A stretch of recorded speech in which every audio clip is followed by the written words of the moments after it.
What's going on, everybody? This is an episode from the No Gimmicks Needed Wrestling podcast. Do you like podcasts and you want to see the full podcast? Make sure you check out the No Gimmicks Needed Wrestling podcast on all your podcast platforms, such as Apple Podcasts, Google Podcasts, Stitcher, Spotify, iHeartRadio, among many others. But you're listening to the episode right here on YouTube, so make sure you hit that like button and below, and make sure you hit the subscribe button to NC Studios and NC Level Up for all your gaming needs. This is the Nerd Coalition. Enjoy the show. Hard work pays off. Dreams come true. Bad times don't last, but bad guys do. What's going on, YouTube? It's NC, the place to be. Chilling with Mr. Andy. And unfortunately, we had to come here with the awful, tragic news about Scott Hall. First off, let me introduce my co-host, not Deion Sanders for Primetime. Hey yo. Hey yo. That's the more proper way to open it. We did our No Gimmicks Needed Wrestling podcast on Sunday, like we always do. And at Sunday when we was doing it, they said that, Scott Hall's on life support. So, we try to remain positive and think about the best. And as soon as we was done that podcast, that night, or early Monday morning, Kevin Nash put out a very, very powerful and hurtful, what was it, on IG, or was it a tweet? I'm not sure which one it was. I think it was on Instagram. And you talk about some grandmama cooking onions. Bro, I had to go downstairs so nobody would see me. You hear me? So, I want to go outside in the rain. Well, luckily for me, it's been raining like the past 3-4 days. Yeah, so it may sound crazy, but I want to go outside. Yeah, I was. I read that, and I was just like, I was sitting there like, God, think please. I'm gonna cry. Yeah, like I was like, place your hands. You know what I'm saying? Place your hands on him and save the soul. And because I don't want you to see me cry. That's the song. I'm gonna walk out that door. I'm all right. I'm done. And so usually, then on Monday or Tuesday, I want to go outside. All right, now you got it in my head. I can't even get it out. You the one who sung it. You the one who started on. All right, I'm done. I'm gonna stop. And usually on the next day, I put the podcast up and I put up the little snippets, and I was just like, then I put up a post of me and Scott Hall at the Icons of Wrestling here in Philly. I don't know if you got a chance to go see that post, Prime. I think I did. Yeah, and I put it up, and they got great responses. And I see a lot of people put up stuff like that. And I was just like, but it did feel right because he's still breathing. Even though I know Kevin Nash said they're going to take him off life support, and I'm just like, you just never know. You know what I'm saying? You really never know. He lasted for a good little while. He lasted like 5 or 6 hours. Yeah, and so you just never knew. And then I got in my own head because I was fine, and then Sean Waltman said, I appreciate all, but y'all got to understand, like, he's still breathing. I was just like, you're right. I can't do this no more. So what happened was I tried to put it on private, but I accidentally deleted it. And then as soon as I deleted it, WWE comes out with a post saying, rest in peace, Scott Hall. And I was just like, so I had to, copy and paste everything I put up there. Somebody put in the comments, said, hey, I would like if you could really tell the story about this picture and stuff like that, because I didn't get into detail on the podcast. I said sure, but I said I'm not going to put up a 7-minute snippet of us talking about what Scott was on life support. I said I'm going to dedicate a whole segment to Scott Hall about what he meant to us in his career, because Scott Hall is one of my favorites. He's not in my top 7, but like my top 10 from 10 through 8 always changes, but 7 through 1 always stay the same. Always stay the same. But I know I was a huge fan of the Outsiders. I was a little bit more of a bigger fan of Kevin Nash's than I was of Scott Hall's, especially back in the day because I grew up on WCW and I had the old school NWO Wolfpack shirt that had Scott Hall and Uh-huh. Kevin Nash shirt on there. They had the Uh-huh. NWO Wolfpack. I bought that for Farmer Mills, dude. I had that. I used to buy a lot of wrestling shirts with them back in the day. I had the actual Kevin Nash and Goldberg thumb wrestling buddy game that they had. I don't know if you remember that or not. Not that one. Not the thumb wrestling. No. You know it was like a thumb wrestling game that had voiceovers, and then you would push your Kevin Nash button like this. You're going down, Goldberg. You can't beat the big sexy. You know what I'm saying? And Goldberg would be like, "You're next, Nash. The jackhammer's going to get you." Like I used to love them toys, bro. And you would sit there and you would put your thumb in and you would do it like a thumb wrestling thing, and they had a ring that you could place your thumb down and everybody 1, 2, 3 like the real thumb wrestling. I thought that was Uh-huh. cool. So yeah, so in other words, I was a big fan of the Outsiders, and when I got the news, man, like certain wrestling devs hit me different because of how I grew up with these people and watching them, being a fan of them, and this one, it just hit different, man.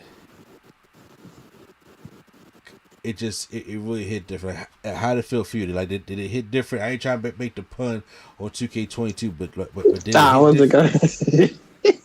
guy. I think. Let me go back in my memory. But I want to say this is probably the one that probably like I would say out of wrestling devs affected me the most out of any wrestling dev. Because some people like I obviously watched or I knew I was like okay, well, I think Scott Hall was different because he was a generation, at least for me, because I quote at least probably not to you, but like with my cousin that watches wrestling, Yeah. we quote like Scott Hall quotes all the time for no reason.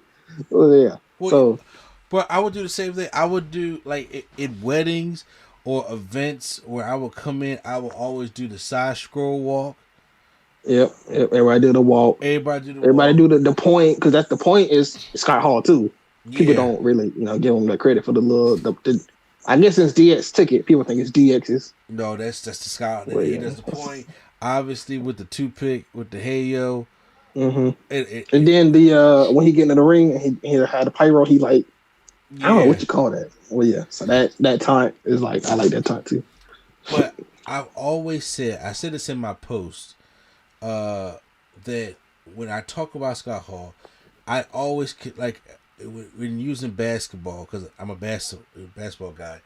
When it comes to like AI, T Mac, Charles Barkley, Karl Malone, all those guys that were great that never won a championship, and he is one of the best that have ever stepped foot in the wrestling business that never won a championship. Because when I think of people, the best, there's a lot of people that haven't won the world championship. But when I think of the best that haven't won a championship, like he comes to mind, Mr. Perfect comes to mind, Roddy Piper comes to mind, for me, of the absolute best that never won the championship. He's been multiple time Intercontinental champion. He's been multiple time TV champion, United States champion, tag team champion. He's been a champion, but he's never won, the championship. Kind of like all those basketball players I named, they got plenty of awards from MVPs and all stars and all that kind of stuff like that, but they never won a championship, and that is to me what Scott Hall is, and it was something about him that I just gravitated Because he towards. was cool. He was like the first. I won't say Scott Hall Razor was probably the first cool wrestler. I would have to say I think that whole Razor Ramon, especially because look, let's just call a spade a spade. Urban used to love Scarface. Yeah. They love Tony Montana, okay?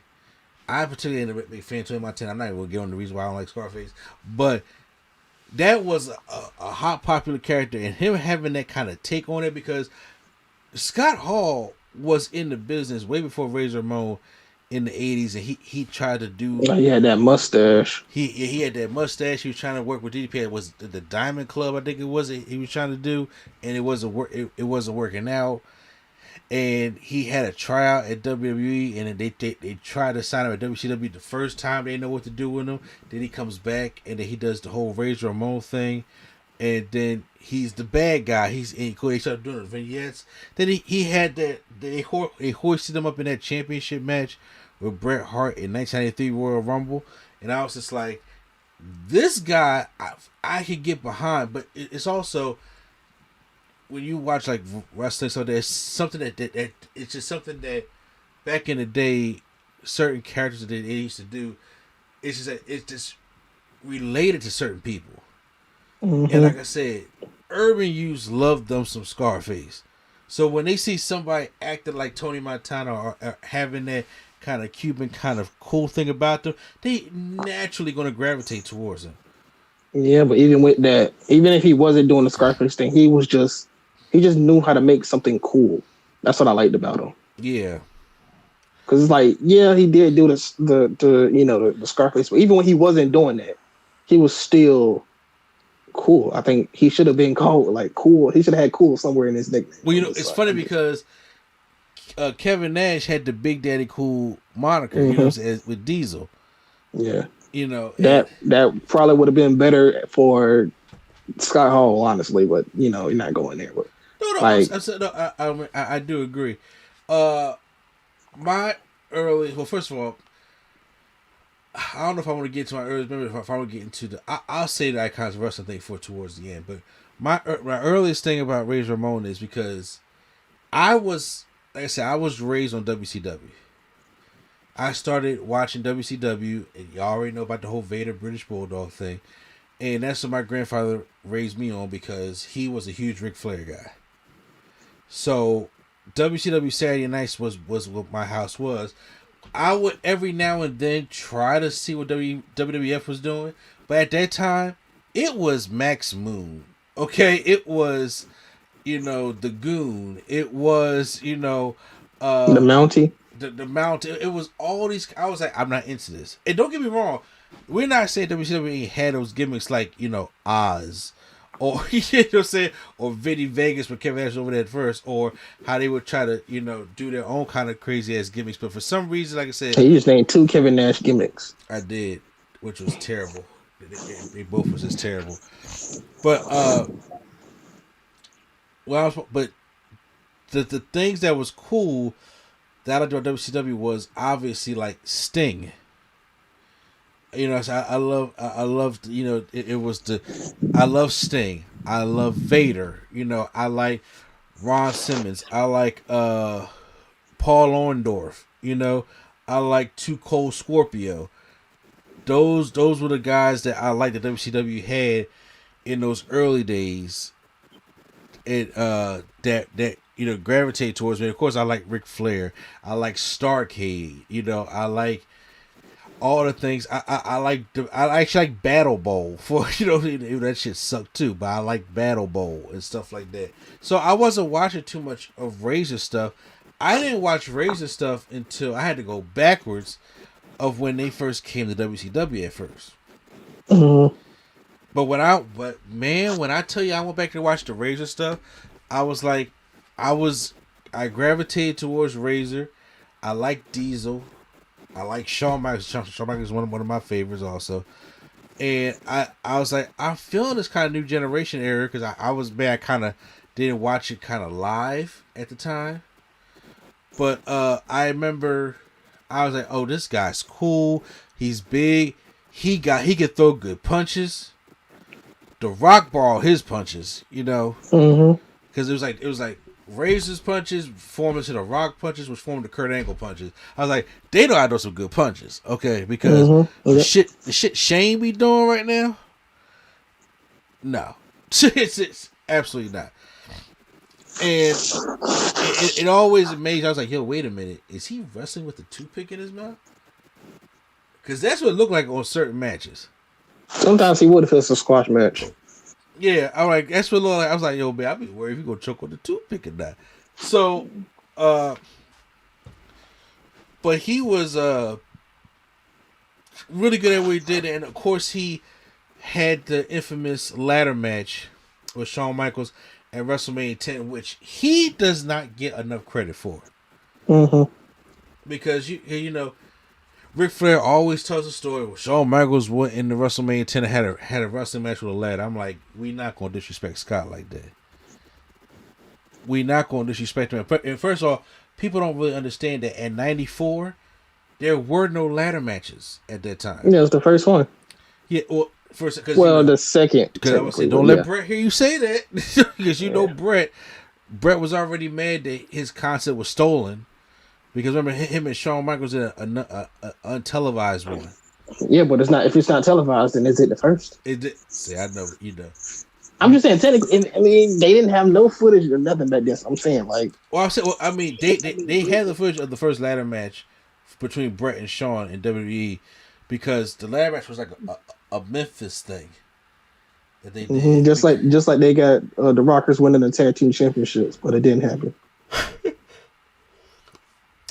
All these matches that we're talking about, you guys can find on the ladder match DVD. Like I said, if y'all still have collect the old DVDs, because I can't find none of that stuff for Peacock. But if you got the ladder match DVD, Volume 1 of ladder match, which I think was one of their better DVDs that they did, yeah, you guys can check those matches out. But the thing was, see, nowadays you see so many high spots, you see so many shattered ladders, you see the ladder bridge and stuff like that, and it'd be like 30 fucking ladders in a match. Back, it was just one ladder. Yeah, because they didn't know that there was going to need many back then. So, like, I guess, even though in that match, even though it's a great match, that's probably why they didn't do ladder spots, because they was like, yeah, we can't break this ladder. Like, if we break this ladder, then we just screwed. So. Yeah, or they might have called get another one from the back or something like that. But yeah, because I did you ever hear that story of, like, you know, they would have broke that ladder, they would not have known how to get the championship down. Yeah, it's like, all right. But the thing is, that was a real fucking ladder. Yeah, like it wasn't like, I see nowadays it's like after they did some high spots, they're like, oh wait, that look kind of good. Let's gimmick the ladder now so they can break. Mm-hmm. Back then, that was a real, like, after this match, I can go take it to paint my house ladder. Okay? Yeah. And they were sitting there doing different kinds of offense that we had never seen before, especially throwing the ladder or doing a back body drop on the ladder or doing like, all these kind of things. I was like, it was just extremely brutal at that time. Yep, and that was a home. They literally went to Home Depot and bought that ladder. They ain't gimmick it up yet. So yeah, exactly. That joint was fresh off the price tag type thing. Mm-hmm. And that ladder went through some shit. And like I said, the way him and Scott Hall, because like I said, if you take that match and Owen versus Brett off the WrestleMania 10 card, you have nothing. I'm sorry, you have nothing on WrestleMania 10. There's nothing. It's a 2-match show. Because honestly, WrestleMania 10 could have ended after that ladder match. It could have.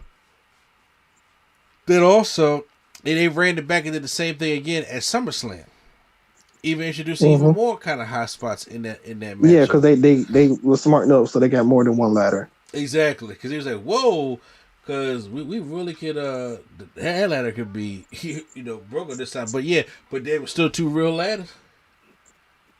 But they did get more another ladder so you could do different more kind of spots, stuff like that. I still enjoy the WrestleMania 10 one more. The SummerSlam one is good. Don't get me wrong, I'm not saying it's not good. Well, I recommend, I personally like the WrestleMania 10 one better. But yeah, he doesn't get credit for that, or even help put Sean Waltman over, the 1, 2, 3 kid, well, the kid or the Lightning kid or whatever kid it was at that time, and put him over on Raw. He those kind of credits, like, he has scooped out a huge part of wrestling history for him. Now, of course, 96 comes around. He wants to, him and Nash always said it. They never wanted to leave WWF, but they couldn't turn down that money. And I don't Oh blame yeah. them. And of course, he was in that feud with Goldust, and obviously, of how what Scott Hall's beliefs are, he was not down for that Goldust rivalry at all. At the time, at least. At the time, yeah, he wasn't with it, and I was just like, at first, because Goldust was crazy in '96, so and especially when he like first came, that's supposed to be like his first jumping off rivalry. Back when Goldust was like truly creepy, okay, because after a while I was like, Goldust is a fucking joke, but this is back when he had that all gold makeup and it was just black covering the lips and the eyes. It was like gold face. I was like, what the fuck is this? I ain't never seen nothing like that, but that was Goldust in '96 was a kind of scared kids a little bit because he was something different. And then of course, obviously, when they found that they was leaving, they had the infamous curtain call with him, Shawn, Triple H, and Kevin Nash as they was leaving, and then we get the whole infamous thing that literally changed the wrestling business. Not just the show, not just this other person's show, not just the ratings for one night. Changed the wrestling business when he came out there in that denim outfit on Nitro through the crowd. Mm-hmm. And remember, you know who I am, but you don't know why I'm here. Where is the Nacho Man? You know what I'm saying? Where is he was calling all these guys out, and everybody was sitting there thinking like, there was a lot of people are not going to understand this. The internet wasn't a thing back then. Also, did you know he was the first one to use his real name? You talking about one of the first ones to use his real name? Oh, in the company? Yes. Like I think in wrestling, it's probably like the Hearts, and then it's like him at that time. Yeah, Ric Flair too, right? Well, Ric Flair's name is technically not Ric Flair. Oh yeah, but, okay, I see what you're saying. But yeah. I get what you're saying. Yeah. I'm talking about like legal name. Like he was obviously the Hearts, and then it was like the Hearts and him. Because at the time you had to have a gimmick name. Obviously he did have Razor Ramon, but after that it was kind of like, I just go by my real name. It's cool. So him and Kevin Nash went by their real names, and then a lot of other people started to do it. But he was one of the first ones, which I kind of liked. Yes, I like I said, it seemed more real. This is back when WWE was going into the direction of being more reality based, and with the way it happened, the way they played it, they didn't just give you. This is back when they was on fire.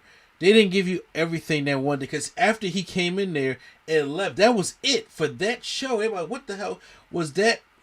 Like, I'm sitting there thinking, like, was that Razor Ramon? Is he here? And antagonizing Tony Schiavone for like 2 weeks. Exactly. Weeks. And then he says, I didn't come here alone. And then that's when we brought in, at the time, Diesel, who we thought was Diesel. It was Kevin Nash coming in. And it was like, wait a minute, what the fuck is going on here? And of course, like I said, when you live in the age of the internet, like everybody knows that Cody Rhodes left AEW, is coming to WWE. Everybody knows that Keith Lee left, and he's now, after his 9 days are up, he's going over to AEW. Back then, nobody knew any of this. There was no cell phones. I bet if we look at an old report, Dave Meltzer probably reported it or something. Oh, I mean, of course, you had some of the dirt sheets but everybody didn't look at the dirt sheets, and people at the internet at the time. Real quick, I'm so sorry. Have you seen that Hulk Hogan promo that he cut on Dave Meltzer? No, I was about to say this. I see the Hulk Hogan promo that he cut about Scott Hall in his bar. No, I didn't see that, but he was like, "You see this, brother? This is what we call a rag sheet. This says Macho Man is hurt. He's not hurt. He was definitely hurt. He's not hurt. Frag this, brother. And he threw the thing in it like a big dumpster fire. I was like, okay, all right, Hogan. Wow. That was just hilarious. So yeah. Oh wow. So, uh, he did, they come in and you're really thinking like, yo, are we really having a takeover here? Like, do they really work still? Like, did WWE send their guys over and come and you know, are they taking over? And then of course when they did that, WWE tried to do the whole fake Diesel and fake Razor, Fake Razor. Yep. fake Razor type thing. And I was just like, and because now Kevin Oh Nash no, was, they blamed it on Jim Ross too. yeah. Jim Ross was like, "Well, we got him under contract. What do you mean? That's Diesel and Razor. What do you mean?" I Look, was Scott, like, "Come Scott on." was still using the kind of like the Razor Ramon gimmick, you know, Chico and stuff like that. But Kev was just being Kevin Nash, so Mm-hmm. you know they couldn't get that defamation lawsuit type thing. But then the Great Probably American, one of the best things he's ever done is go blonde. yeah, Give him a better look. and then the Great American Bash comes and Bischoff gets powerbombed very scarily off the stage, and then they start like heels and faces from WCW are coming to attack these guys. Like they feel threatened by these guys, and, Mm-hmm. these ain't two jobbers. It ain't like you know Shane Douglas came over, you know. And I'm not trying to say call him a jobber, but he didn't have a successful run in WWE. But it ain't like you know he came over, you know, along with you know Coco Beware or something like that, trying to take over WCW. It was two of their top guys, if not the two top. Because Diesel was just a world champion, Mm-hmm. so they came over and these WCW was legit scared of these guys. And to be honest with you, I kind of felt the same way. I was like, yo, what's going on? I really, as a child, was like, what's going on here? Then they said, well, without you got the third man. Remember, who's the third man? And then we had to have that 3-on-2 at Bash at the Beach with Sting, Macho, and Luger taking on Hall and Nash. And then here comes Hulk Hogan. And then we get the birth of Hollywood Hulk Hogan. And then Mm-hmm. that's when the NWO was born. And I remember people was just their heart was torn out. That's how I felt when Stone Cold went heel in 2001. I was like, "What are you doing?" Like I really felt upset by that. But I didn't care because I never liked red and yellow Hogan. I Mm-hmm. never liked that Hogan. That Hogan to So me sucked. Okay, but if I have to deal with any version of Hogan, you already know I'm like I don't like dealing with Hogan. Period. But if I got to deal with any version of Hogan, it's always Hollywood Hulk Hogan. yeah, always. Always Hollywood Hulk Hogan because that was like that was the Hogan I liked. Okay, I was like yeah, he was a badass there. He coming out there playing the guitar on the championship belt and stuff like that. And then they had some killer music for life, and they was really taking over. Mm-hmm. And then, like I said, cousin Scott Hall, the NWO has got started, and then they started to do the guaranteed contracts. They didn't do guaranteed contracts back then until Hall and Nash got up in there and started to get that Sting money they called it, and he put a clause. Wasn't Pillman the first one to get a guarantee? Said Pillman. Mm-hmm. Well, Pillman was after the Outsiders. I know what I'm saying. Wasn't he like one of the first ones to get the act like a? He was the first one to get like signed, not like a like. Basically, I think he was the first one to do like the no compete thing. I believe. It's a possibility. Because you remember he like got released out of his WCW contract. Then he went to ECW.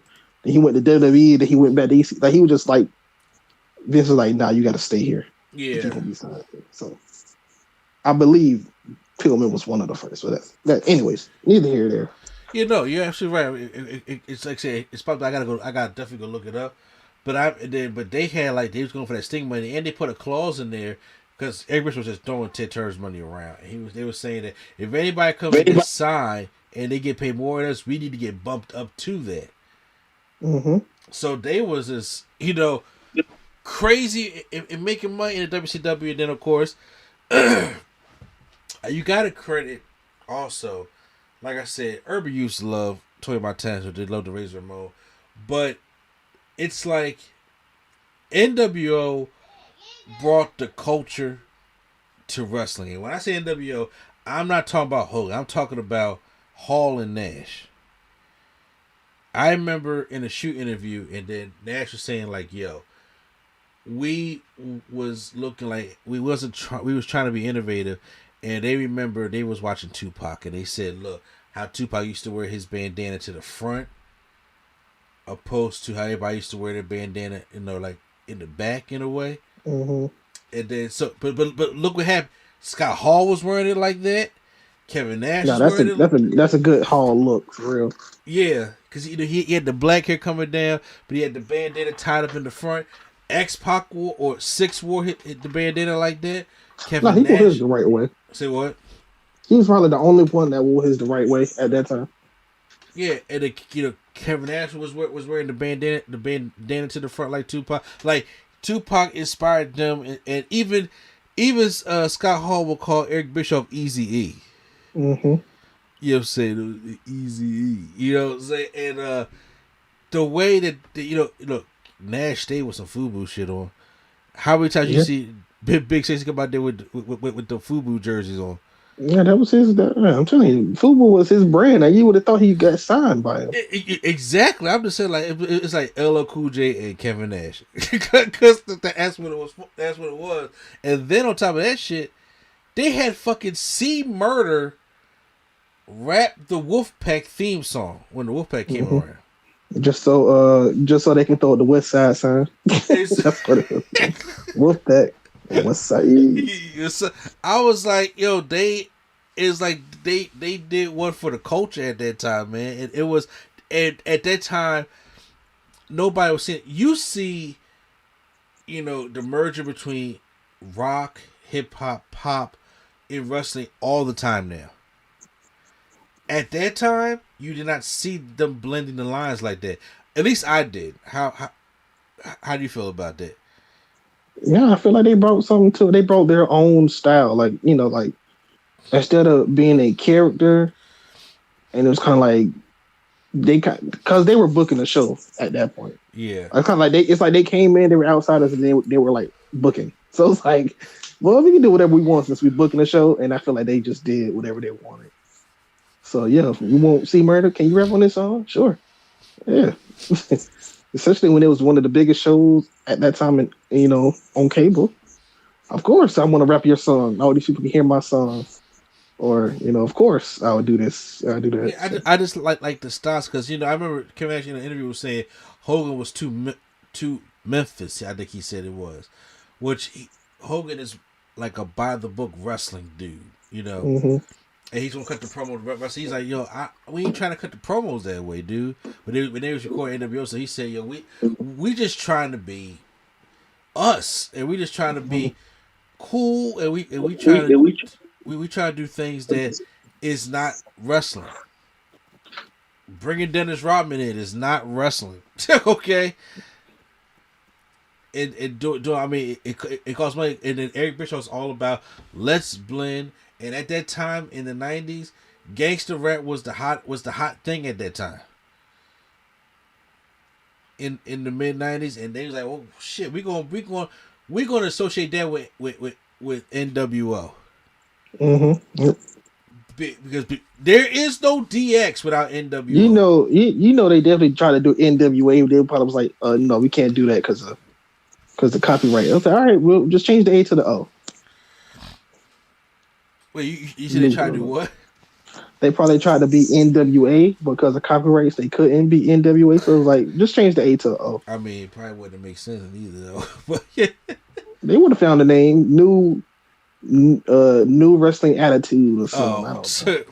Something like that. Good, but the NWO was cool with me though. But that joint took off. However, unfortunately, Scott had his problems, but he still had good matches. He was never put in the limelight I mean, he was in line, but I'm saying like when it came to like Nash had the title, Hogan stayed with the title. Then you had all that stuff, but then all of a sudden people started getting tired of getting beat up by the NWO. Then everybody joined them. There was nobody to fight off the NWO. Mm-hmm. There was even one time where Jericho told the story that Scott Hall put Jericho over in a match in WCW because he was like, yo, I'm trying to put this guy over because he's very talented. And Scott Hall was scheduled to win the match, and Scott was like, I don't give a fuck, Then he told Jericho to roll him up, and he rolled him up, and then Jericho won the matchup, and the crowd got right behind him.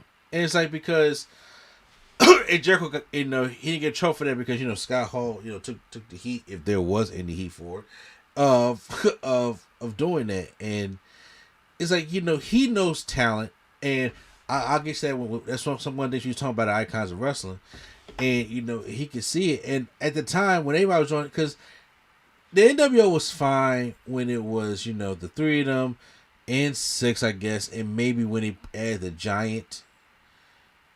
But past that, I was like, this group is getting like when they started adding Brian Adams and Scott Norton and Vincent and Buff Bagwell and Dusty Rhodes and Ted DiBiase, and then DiBiase was like the first person. Well, it was because DiBiase was like their JJ Dillon. He was their manager. It seemed like. Mm-hmm. Yeah, but to me, still, he didn't fit with NWO. I didn't need it with DiBiase. DiBiase. No, they didn't. But everybody joined at one point. I mean, wasn't Brett in the group at one point? Who? Brett. Oh God, that was the NWO 2000 when it was the silver. And then I know Macho Man was in there. Yeah, the Macho Man was in there. I do like the madness, the Macho Man NWO. But then real quick, I love this story. After obviously the screw job, and the next night on Nitro, NWO was throwing a party. It was like, oh bitch, you don't mess up. We about to get a Canadian in our group. It's like the whole night they was like, yeah, Bret Hart coming. Basically, they was like, yeah, Bret definitely is leaving. He's coming here because after what we just saw last night, he definitely coming here. Yeah. So I think that was hilarious, actually. That is fun. I mean, but at that time they were not truly building because the people that fighting against the NWO was Sting, DDP, and then they created Goldberg. And then Booker T broke away from Harlem Heat and he started doing the singles thing. But other than that, everybody else it was like there was not enough WCW guys to go fight. Yeah, because NWO started taking over, like they started taking over like the brand. Like it was like WCW/NWO presents, and then it would say pay-per-view. Exactly. Yeah. Remember WCW versus NWO Revenge. It was all that kind of stuff. Mm-hmm. But then they still try to have the WCW stars with Ravens Flock and Alex Wright and all those kind of do it now. But then it got so big that they did the branch off thing with the Wolfpack. Now I am a sucker for the Wolfpack.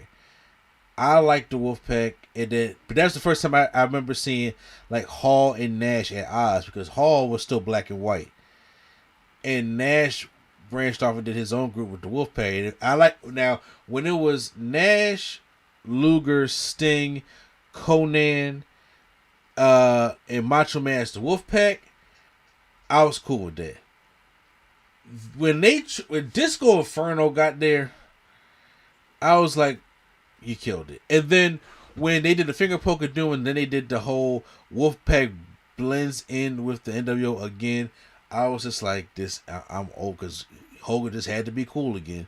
So, then I was like, I'm over the NWO.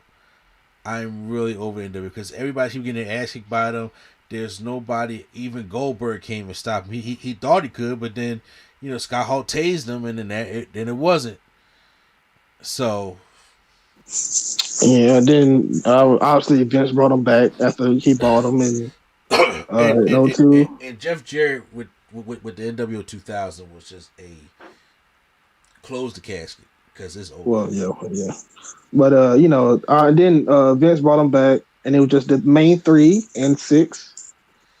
He was out Six for didn't X Pac. really come until after Scott, and playing right from hell. He was like very very drunk, and and Yeah, but was I'm saying like when they initially brought him back, it was them three yeah it at was first, and then they added six, and then I think Nash got obviously the quad tear, and they so it was like Big Show, X Pac, Nash, and I mean Hall and Booker, and oh then yeah that Booker T shit was stupid. and then Shawn Michaels joined the group, kicked Booker out, and then the next week it was disbanded. Yeah, So it was like it was bad because like they didn't disband, like the group didn't disband. Vince was just like, oh yeah, no, that's not a thing anymore. So it was like, oh, okay. NWO Shawn. I was like, what, And I Mister thought to DX? myself, pow. Sorry. Yeah. I was But just like, yo. First of yeah. all, side note, when that shit happened, do you know how mad I was when I watched it? Watched it. I was at a different place at that time. I was just like, oh, we just gonna kick Booker T out like that? All right, Well, come on. go Booker fuck T him shouldn't have up. been in the group in the first place. That's why. He Anyway, really should. First of all, NWO sucked. Okay, it wasn't that. It was just meant to set up the Rock and Hogan. But other than that, like I said, Nash towards Quad, Scott was in a very bad place, and then of course, hmm I mean, he sold the son like nobody's business, but he was still in a bad place. And you know, yeah. Then after that, he got fired. after the plane off After man, yeah, let him yeah, he go. got fired, and then I know him and Nash went to TNA. They became the Kings of Wrestling, and a little stuff they did, Japan runs coming out to the Fuji's and all that. And then Don't come out to the Fuji's is dope. Like, did you see the video? That I sent you with them doing the Fuji tribute with all his clips and stuff in there. no, I didn't. Oh, I I sent. actually no, yes I did. Yes I did. Yes I did. Sorry. Oh, The okay. tribute, you said tribute. I got you. I thought you meant like an entrance. No, tribute. Yeah, okay. Uh, Yeah, I did see that. yeah. So, uh, yeah, but after that, Scott Hall was like really in a bad place. The drugs and everything was really getting to him. There was a point he came out on an indie show. They had to help him walk to the ring because Yeah, no, he was saying he was trying to actively like, drink himself to death and stuff like that. it always it always hurts me because I think when he killed that guy back when he was a bouncer back at the club in like 1983, he never got over that. Probably not. Especially for the way I think that's what he said when he had that E60 ESPN documentary on him. Mm, He never got over that because like I said, what he believed so that he felt as though that God would not forgive him for killing this guy in self defense, and I was just like, it's so sad when you see things like this, and you have to hear that from people because it's like I can't imagine going through that. yeah, but he had his bad time, but then he signed back to TNA. They were the pack. Him, X Pac, Kevin Nash. They won the titles. Uh, they was with Hogan. That was back when Hogan was running it, so of course it was bad. Yeah. Then they added Eric Young to the group because he was the only one that can wrestle that was still kind of limber. And then the DDP thing happened like shortly after that. So Yeah, when DDP created a miracle and yeah, brought Scott Hall and Jake Roberts back to life, and Scott yeah. and he went to the Royal Rumble, not Royal Rumble, the Hall of Fame, 2-time Hall of Famer, hmm and Oh, his Hall of Fame speech is actually pretty great, it actually. But is right to the point too. Ain't Stan Hansen, it's just right to the point, yeah, because he probably left right after that. He probably was first and left right after that. I ain't trying to sit here and watch all these long speeches all day. No. No, and it was good. Y'all definitely could look it up, but yeah, it's just that was Scott Hall and my memory of Scott Hall, so I was always a fan. So then it comes to when he's got himself together, and I go and visit him. I kind of like, oh, Scott Hall gonna be there, and because usually at Icons at the 2300 Arena, there used to be the old ECW arena up here. They would have a Icons right before they have a show. They would do a House of Hardcore show. Tommy Dreamer would have a House of Hardcore show Mm-hmm. that night. And I'm like, okay, cool. Let me see who's there. And I was like, oh, Scott Hall's there. So I was like, well, I have opened and put in plastic all my Razor figures and my Scott Hall figures. So I was like, I can't. I don't know what I signed, but I was like, but they had a plaque there that had a Razor Ramon plaque, and I said, okay, I'll just the guy who was selling the plaque was like, look, I'll take the picture out the plaque for you. I'll personally do that. You can go over there and get it signed by Razor, and then I'll put it back in the plaque for you. And I was like, okay, cool. So I go over there, and then I go to whoever he got running his money or his paper. I'm like, I just want to get an autograph, of Scott Hall. At that time, that's all I can afford. And he was just like, he did the hey-o and everything.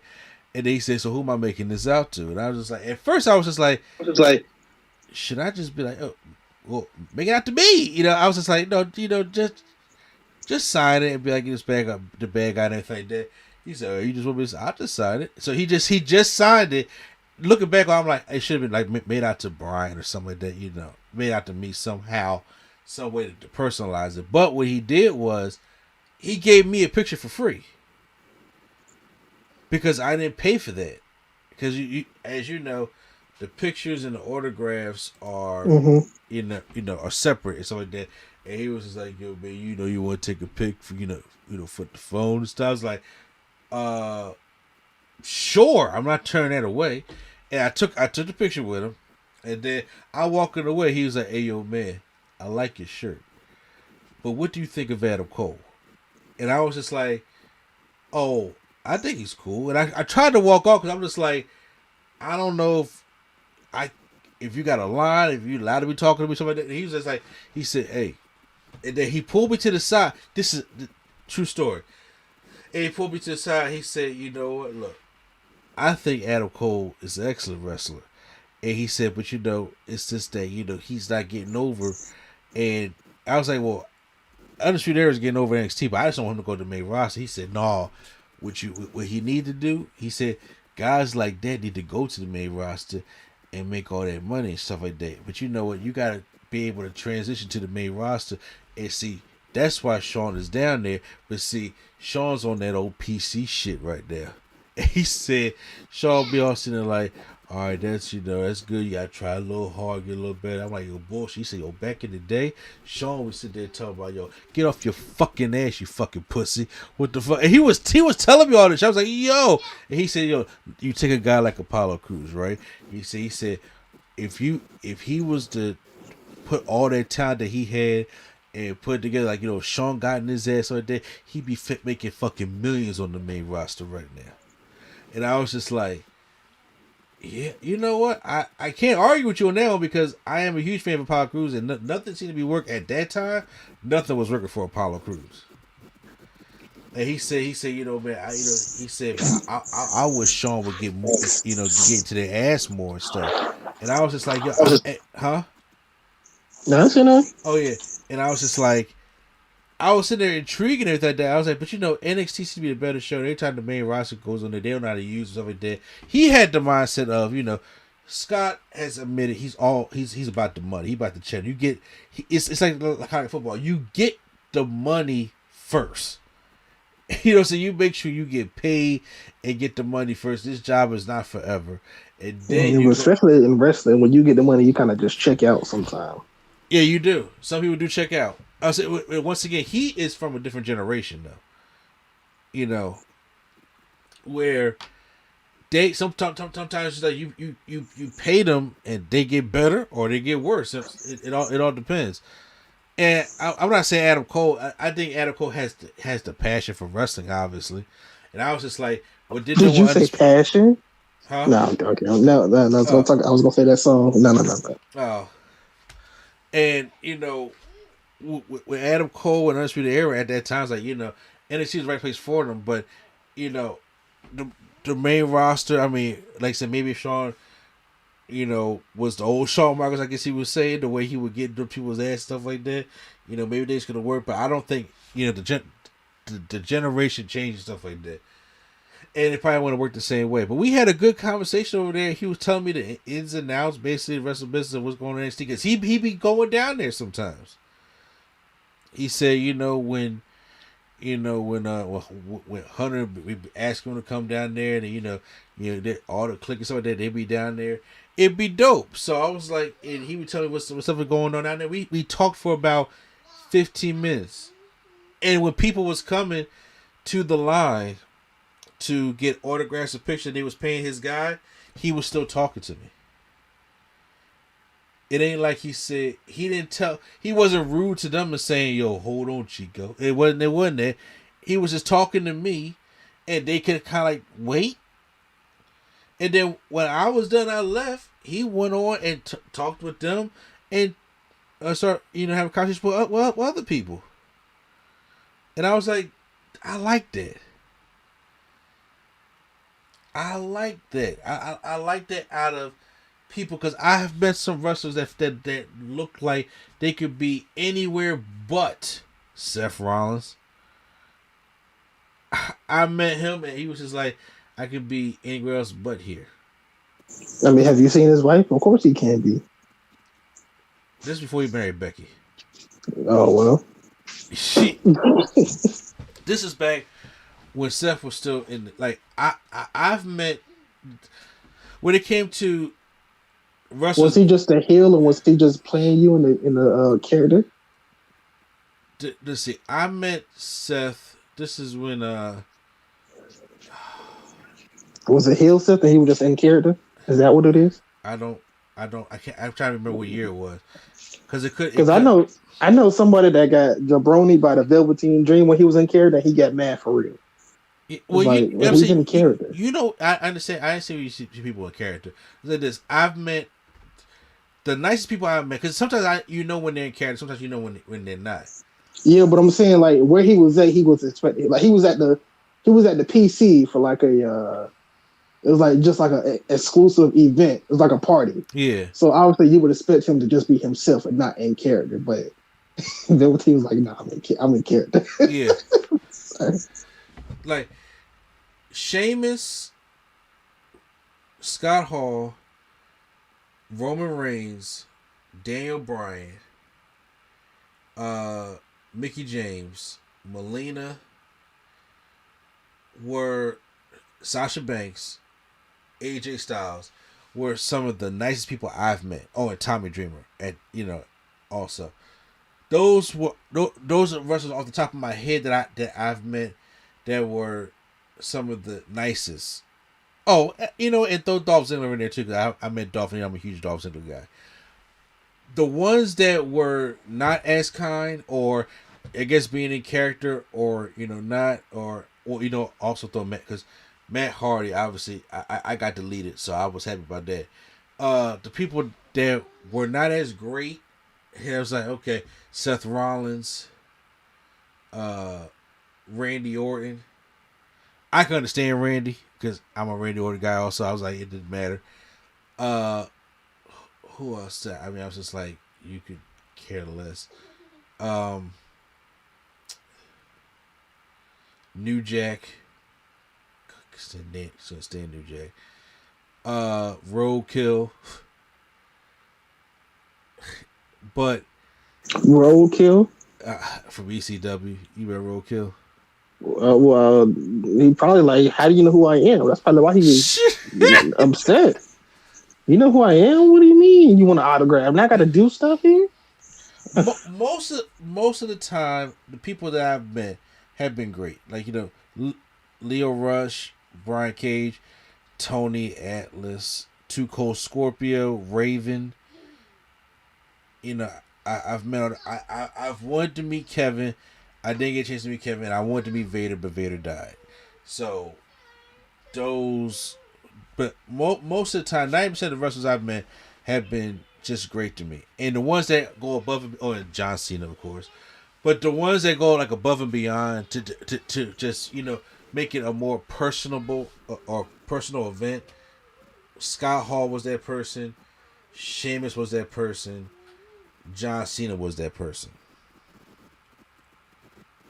And I'm like, I'm blessed. I got to share that moment at that time. You know, because it's easy. I go to icons and just pay my money and take a picture and keep it moving and stuff like that. But I'm like, just to have that conversation with him.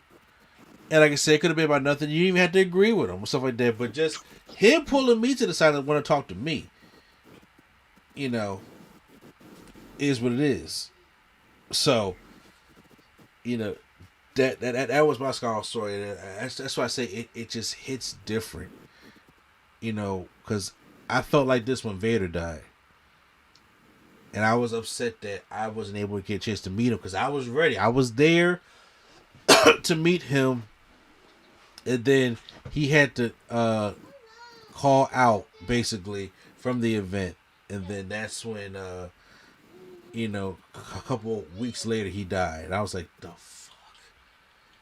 And I had the shirt and everything for him to sign and everything. And it hurt because Vader is one of my favorite wrestlers of all time. So, and that's how I felt about Scott Hall. I'm just glad I got to share that. I got that picture right there. And like, you get asked off for like you was up there talking to Scott for a minute. I was just like, yeah, man, it was a dope conversation. Like if we had a couple beers stuff like that, I was like, we really could tore it up. Like real shit. Dope. Yeah, so and it was great to see all the wrestlers in the business pay tribute to him.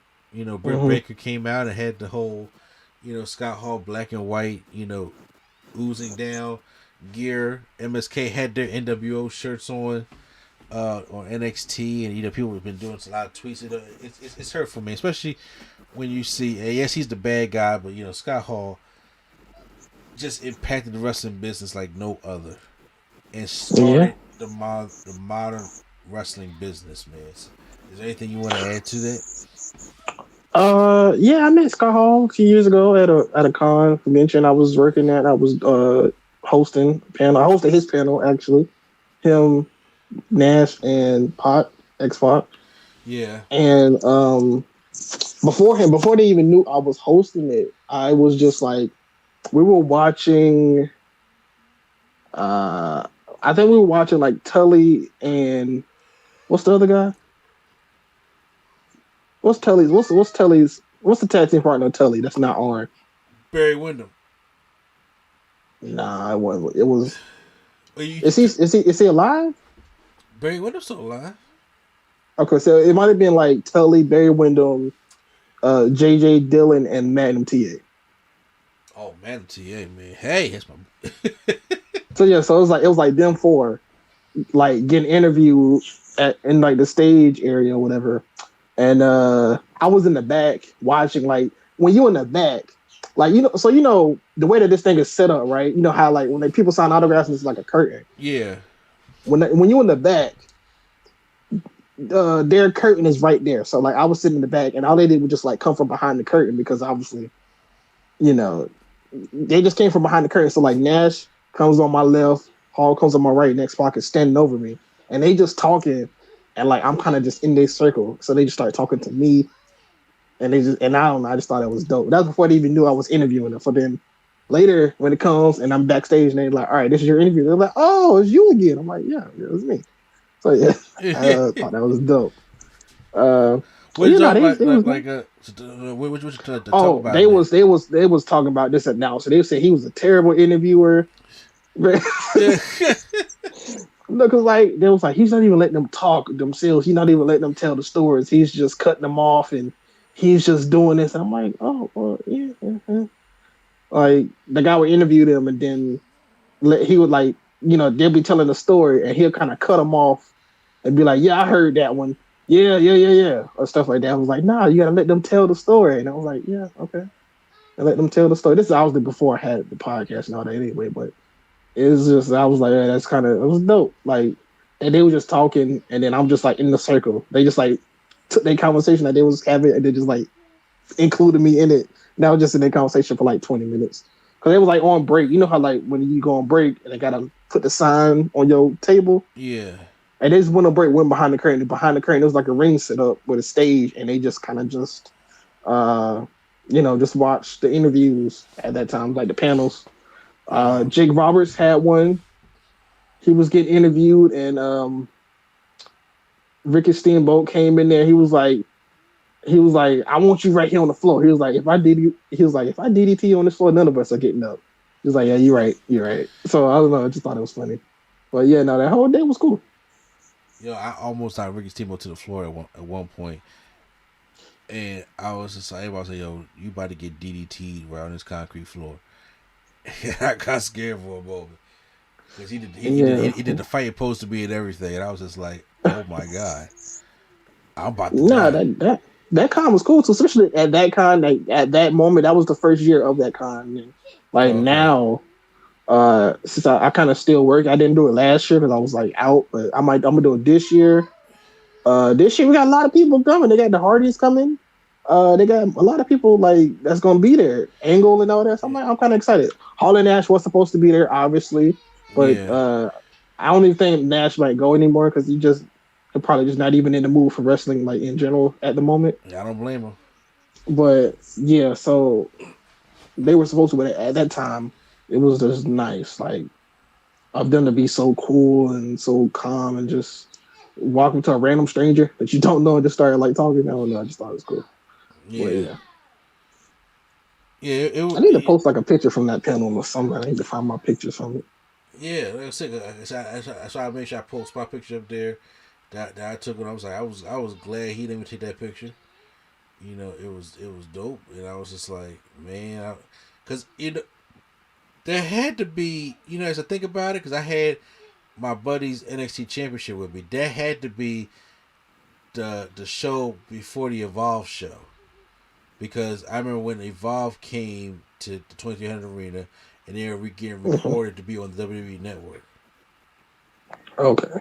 Oh, also the show that I did was like one of AEW's first shows back when before they had a TV deal and they were just doing like the shows, Yeah, the pay per views, and so one of this had to be like in like whatever Daytona, whatever it was in Florida because we were in Florida in the con, yeah, and there was like if AEW is supposed to be supposedly this is at a time where they had no deal or nothing.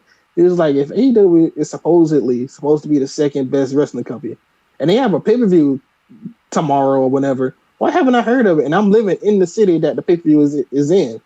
And then he was like, see, they got to just ramp up their production because if that's the case, nobody would know because I'm in the wrestling business and I don't know y'all got a pay per view in my hometown. So he was just kind of like giving them constructive criticism, I'm assuming, because there's people on the roster that was at that show. So they probably just, like, criticism, constructive criticism and all that. And I kind of like it. And another moment that I have with I wasn't there, but it's just a funny moment to me is like back in the day, I used to watch a lot of YouTubers. So I don't know if y'all watching, y'all listen to that. Y'all know like the Chris Dankers. Y'all know the CM Posts. oh yeah, I still watch Chris Denker. Them my careers. I watched those. Yeah, maybe like John Blood. Y'all know who New Legacy Inc. is or whatever. But anyways, this was very early. Like this is like it was like CM Post, a guy Tubby Emu, and then I don't know if people know Is Tubby still Smalls. doing But this thing? Real quick side note: is he still doing his videos and stuff? I don't know. I know he lost a lot of weight, Oh, okay. like a lot of weight. Like Oh, he he shouldn't should even be. be called Tubby no more. No, not at all. No, no, Oh, no, no. Okay. Side note, like CM Post and other people have a wrestling company, right? I know he had a company. No, they have a legit company. Yes, Oh, okay. and he's the ring announcer for their company. Oh, okay. Oh yeah. So he does ring announcing, and then sometimes Brandon. I don't know if you know Brandon does everything. Sometimes he does ring announcing. BDE, yes I do. Chris Danger is their top heel. He has a group. He's just Uh, a manager, but you know, I think it's kind of dope that he was like, "I'm gonna live out my fantasies and be a real life heel manager." But anyways, um, so it was Smalls, and at that time Smalls was doing interviews, and it was like it's probably SummerSlam 2013, 2014, and he walks up to Razor. Razor's like, "Yeah," he's like, "Scott Hall." He was like, "All right, I'm gonna make this short and sweet, almost too sweet." And then Scott Hall looked at him. He looked at him with the most disgusted look. He said, "I guess I give you too sweet. All right." And then the guy was interviewing. He was like, "You work for the WWE?" He said, "No, I don't work for the WWE." He said, "I can tell. You're a total jabroni." He was like, "Who can I?" He was like, "How can I get better?" "You are a total jabroni." And then he just like kept saying, "No, no, no." Like the Smalls was trying to move on. He was like, "All right, I'm a jabroni. All right, so what about this?" Hall was like, "No, no, no. You are a jabroni. I'm trying to get this through your head." I was just like, that's one of my favorite moments because after like podcasts and shows after that, where I watch posts or I watch like Tony Pizza Guy, they would talk about it. It was like, remember that time Scott Hall? It's just funny. Like every time they bring it up, even now on their podcast, when they bring it up, I pop because it's funny. And I don't know, man. It was a good moment. Good moment. It is. It sounds like a good moment, also though. And even though I'm not even there, it was just it was just hilarious. So yes. Oh my god! There's plenty of those kind of stories involving him and I. First of all, I'm actually glad that you shared those stories. I was like, I'm the only one that had a story. I was like, but you know, I figured you probably met Scott Hall a couple times in your lifetime. I wish, like I said, I wish I could have, meet him again. You know, he had that big purple blazer on. But the time that I had just to have that conversation with him, for him to sign my plaque, which I still have hanging up in my house. Yes, I probably should be like, you have it signed to my name and everything like that. But I'm like, I got the picture, I got the conversation, and I got that. Who who can ask for much more than that? And it was a custom made play. Like this guy at this wrestling event, he makes these plaques, Mm-hmm. and it's a very deep, it's a very nice and detailed plaque, and he makes these plaques, and then for him to take apart his thing and to take the picture out and then put it back together for me, I can't ask for any more than that. So you know, whenever like I said, of course, I would love to meet Kevin Nash. Also, like I said, I was always a little bit more of a fan of Kevin Nash than I was Scott Hall. But that I take it from Scott Hall by no means. But I know he's not going to be at any of these events because that was his. Like, of course, we got the whole clique and everybody's hurting, but that was his guy. That was his right hand where Triple H was Sean's right hand. Mm-hmm. Yeah, that's just the way. I mean, they're all best friends together. They're all the clique together. But Scott was his right hand. On everything as the outside, just like and then they were like dealing with DX. And I always wondered like, what would they ever do like a DX versus NWO type matchup? I guess the closest we got to that was WrestleMania 31, where Mm-hmm. six to eight Oh, men. speaking of that, I know he was like Scott Hall was old and limber then, but I'm surprised he took a bump He took in a general. back. He took a He back took a bad body body drop. drop. I'm like, oh, he took a bad body drop, and then Kevin Nash took a move where he landed on his knees. I was like, oh, they bumping today. They was like, we're doing it for WrestleMania. It was funny because I was just like, so X Pac, where are you going to align it? But he stayed with DX. But I was just like, but it was like, Because he know Triple H was winning that match. That's why. I bet if Steen was gonna win, he would have been like, oh no, I'm turning. Yeah, so I don't know, but yeah, no, there's some cool stories, cool moments, cool memories, and you guys say goodbye to the bad guy. yeah, like I said, it's gonna be hard, but I do It's believe so in. hard Don't do to that. say goodbye To to yesterday. yesterday. All No, right, but now. see, you be seeing the Boys the Men one. That original one to be like do from Cooley High to yesterday. That one gets me all the time. Mm-hmm. The original one, ooh. But I I hope and pray, you know, that God laid His hands on him and bless his soul and took away that pain and let him know everything was all right. Because, like I said, ever since he killed that guy, I think that's been weighing on him. I'm not saying that's the only source of his alcoholism and his drugs stuff like that, but I do think that helped played a part of it because every interview he had was saying that thing still haunts him to this day. And like even when Kevin Nash put in the post saying that him thinking that he wasn't right for heaven, I'm just like, yo man, that's just so heartbreaking to hear. I'm just like, God take care of this man, bless his soul, put him at peace, and have him come sit right next to you because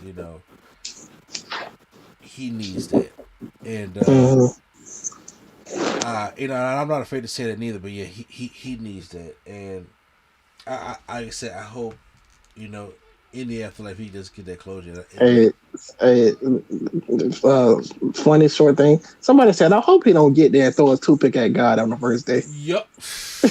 Hey yo, come that'd be fun because you already know. Look, y'all know how the urban youth love some Scott Hall. You see they put his ass in them ghetto ass clouds, right? That's what you got to do. You got to put him in there and sit with the kids when he's sitting on the stoop. Yo, with the future pants. Yeah, you got to put him in I there. have to know the context behind that picture. I see it all the time, but I don't know the concept. Yeah, you know who he is, but you don't know why he's here. That's the story of his life. You don't know why he's here.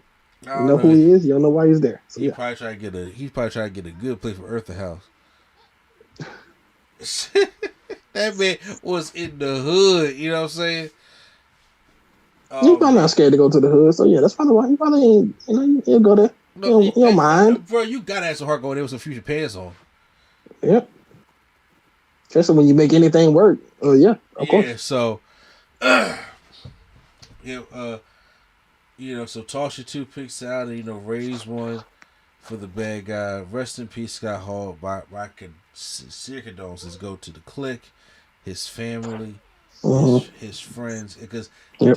this one's going to sting. This one's going to hurt, and because out of all the shit Scott Hall's been through in his life, you're like, wait, he fell and broke his hip, and he died from complications from the surgery. You would have Mm-hmm. swore Scott would have, he overdosed in a back alleyway like the boy from High Five did. It's just that's the way you would thought Scott Hall would have went out, unfortunately.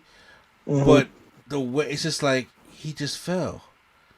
It's kind of like Jim the Anvil Neidhart. He just fell and hit his head and had a seizure and died.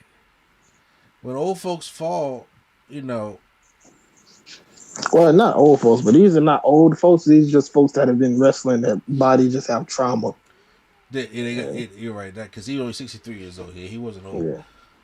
But it's just like, man, that's not how I mean, that's not how I see Scott Hall going out. So it came also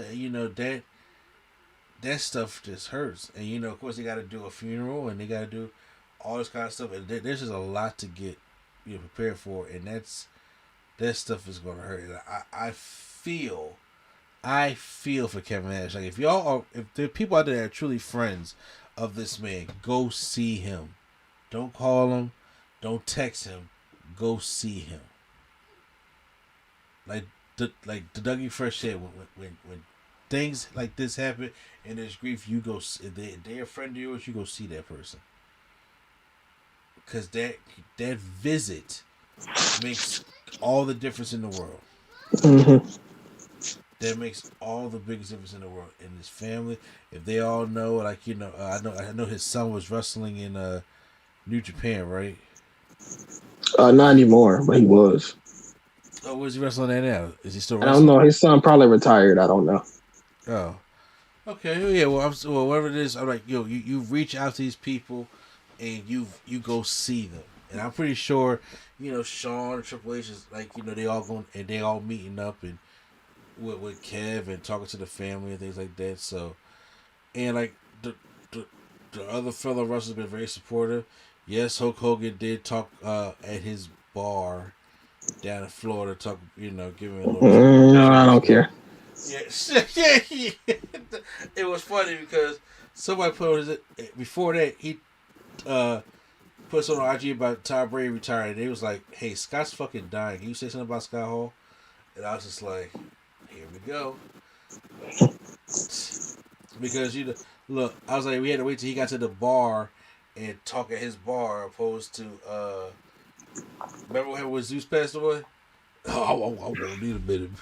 Yeah, he needed a minute for Zeus, but not for Scott Hall. All right. Anyways, I'm trying to end this, man. I'm not trying to talk about Hulk Hogan, man. I'm done with the Hogan talk. I'm sorry. Yeah, look. So we I'm gonna need a second double cover from this one. It's hurt me bad. Oh, okay, say it loud. Like so me and Prime are gonna go outside. I'm gonna go watch that dog. I want to see you no more. And exactly. Let the rain cover our tears, and you know it. And we're gonna throw one out for the bag. Rest in peace, Scott Hall, aka Razor Ramon.